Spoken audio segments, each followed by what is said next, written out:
Chapter 9 Just Another Rainy Day. The next day it rained. My father asked me how I'd like to go to the movies. Just me, I asked. No, all three of us, he said. Fudge is very young to go, I said. Don't you think so?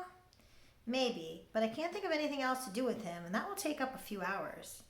You could give him some socks, I suggested. You know how he loves to play with your socks. Socks won't last the whole afternoon, my father said. That's why I thought of the movies. What'll we see, Dad? My father checked his New York magazine. A Bear's Life is playing in the neighborhood. How does that sound? What's it about, I asked. A Bear's Life, I guess, my father said. It's rated G. I was thinking of a good Western with a lot of action, or else a picture rated R where you can't get in if you're under 17 unless you're with a parent. But my father had made up his mind. A Bear's Life it was. I suggested that my father get Fudge cleaned up because by then he was looking kind of messy. I don't think my father even put him into his pajamas last night. He's been wearing the same polo shirt ever since my mother left yesterday morning. By 1 o'clock we were ready to go. All three of us wore our raincoats and rubbers, and my father took his big black umbrella. One thing about New York, it's hard to get a cab when it's raining. But the movie theater wasn't very far away. My father said the walk would do us all good. There were a lot of puddles. It was really pouring. I like to walk in the rain, especially if it isn't too cold out. It feels nice when it wets your face. I jumped over the puddles.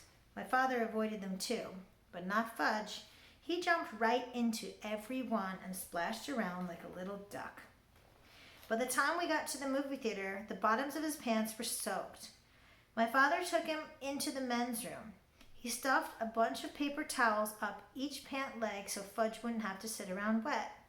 At first, Fudge complained, but when my father bought him a big box of popcorn, he forgot about his stuffed pants. Right after we got settled in our seats, a big boy sat down in front of Fudge. So we had to change seats with my father.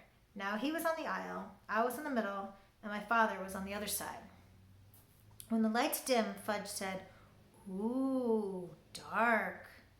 I told him, "Be quiet, you can't talk in the movies." "Okay, Pita," he said. That's when he started throwing his popcorn. At first I didn't notice, but I wondered why the people in front of us were turning around every second. Then I heard Fudge whisper, "Pow, pow, pow," and I saw him throw a handful of popcorn. I poked my father. "He's throwing his popcorn," I whispered.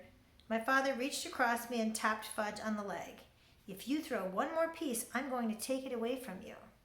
"No throw," Fudge said very loud. "Shush," the people in front of us said. "Shush," Fudge said back to them. "You see," I told my father, "he's too young for the movies. He doesn't understand." But from the moment the first bear came on the screen, Fudge sat still and watched. And after a while, I forgot all about him and concentrated on the movie. It was much better than I thought it would be. It showed all these bear cubs and how they live. I'm not sure when I realized Fudge was gone. I guess it was when I turned to ask him if he had any popcorn left. I had already finished mine and was still hungry. I was really surprised to see that he wasn't there. I mean, 1 minute he was sitting right next to me, and the next minute he was gone. "Hey, Dad," I whispered to my father. "He's gone." "What?" my father asked. "Fudge isn't in his seat." My father looked over. "Where'd he go?" "I don't know. I just noticed he was gone." "Let me out, Peter. I'll find him." "Should I come too?" I asked. "No, you can sit here and watch the rest of the picture. He's probably wandering around by the candy counter." I stood up to let my father out. I wondered what my mother would think if she knew Fudge was lost in the movies. A few minutes later, the picture stopped right in the middle of a scene. The soundtrack trailed off like a broken record. All the lights came on. The audience let out a groan. Some kids called, "Boo! Boo!" Then my father and two ushers and a man in a suit came over to me. "He was sitting right here," my father told them, pointing to the empty seat on the aisle. "Well," the man in the suit said, "we've checked the restrooms and the office. He's not behind the candy counter. We'll have to search the theater." He cupped his hands around his mouth and shouted, "Ladies and gentlemen, may I have your attention, please?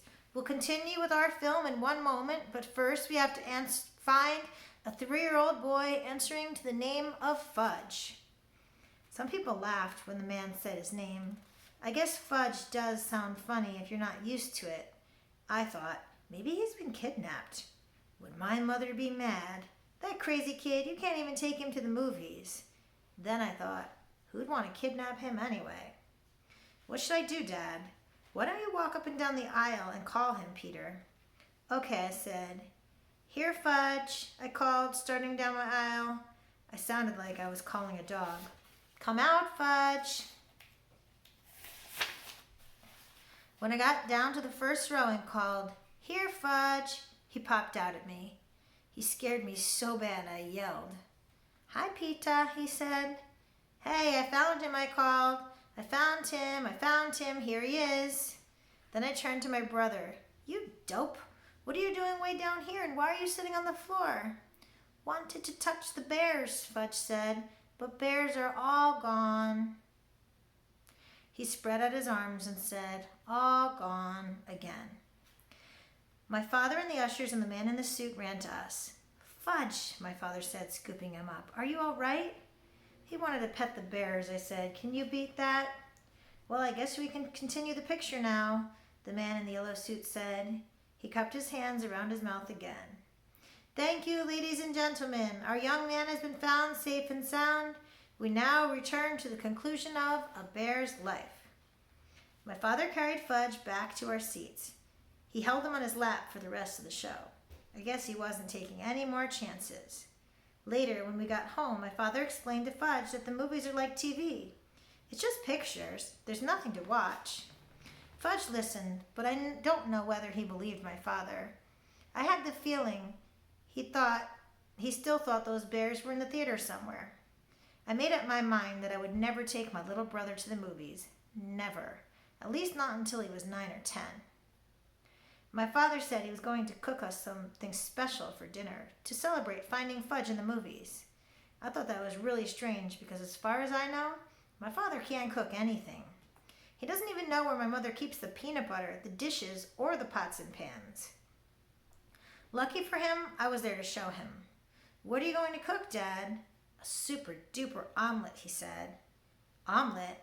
I'm not sure me and Fudge like omelets. You like this one, my father said, humming as he gathered his ingredients together. Get me a big frying pan, Peter. Okay, I said. I gave it to him. He melted some butter in it.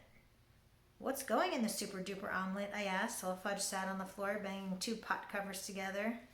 Well, the eggs, of course, my father said. Omelets are made of eggs. And what else? I asked.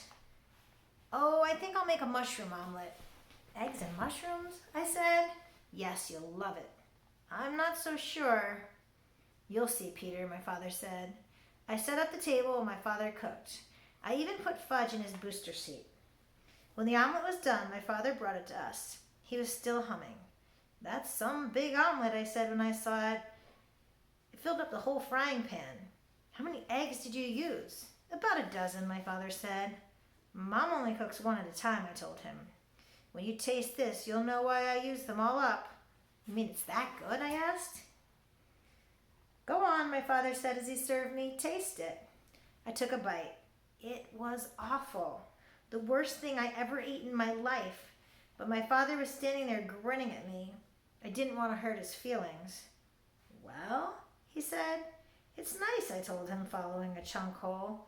I washed it down with a glass of milk. You see? Your mother ought to experiment more. Then you'd learn to eat a lot of different things. I don't think Mom ever made me a mushroom omelet, I said. My father put some on Fudge's plate. Then he served himself. Fudge shoved a lot into his mouth at once. I waited, figuring he'd choke on it. Instead, he said, Oh, good. My father beamed. Fudge wasn't smart enough to fool my father, so he must have really liked it. But a kid that can eat flowers and swallow teeth wouldn't know much about omelets anyway. Then my father sat down and tasted his super duper concoction. He not only choked on it, he spit it out. Oh no, he said, this is awful. Something went wrong. Maybe the eggs are rotten. Mom just bought them on Thursday, I said. Maybe it's the mushrooms then, my father said.